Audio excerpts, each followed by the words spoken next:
ibu. Yang kabuswa, yang kalapu ibu, lah kita pakai dan kita nikmati ibu. Maka tinggal di ibu, di saat usia kita lah lansia ibu untuk isu ibu. Yang berapa banyak anak ini ibu bapak yang berbahagia, menghembuskan nafas yang terakhir, berakhirlah kehidupan dunia, kita akan memasuki babak kedua, yaitu kehidupan akhirat, yaitu di alam kubur kita ibu bapak yang berbahagia. Jadi infak, sedekah, wakaf dan kita berikan ibu, membangun pondok kita, membangun kantor kita ibu. Selagi dipakai mempakai ibu bapak yang berbahagia, insya Allah akan mengalir pahala itu kita.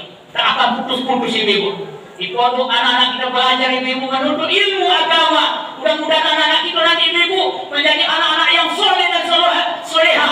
Didoakan kita bersama-sama jamaah majelis taklim tidak akan putus dan akan sampai kepada kita ibu bapak yang berbahagia. Yang kedua ibu bapak yang berbahagia, au ilmi yang terpaut di ilmu yang bermanfaat. Adulah anak kita kini ibu senang belajar ibu. Belajar nahu, belajar saraf, belajar mantik ibu bapak yang berbahagia, belajar fikih, belajar tauhid, menghafal Al-Quran ibu bapak yang berbahagia, dan banyak pelajar agama yang lain. Mudah-mudahan ibu anak-anak kita bisa ibu menjadi anak-anak yang berilmu, menjadi ulama ibu, dan kita nak dilupakannya dengan doa ibu bapak yang berbahagia. Amin.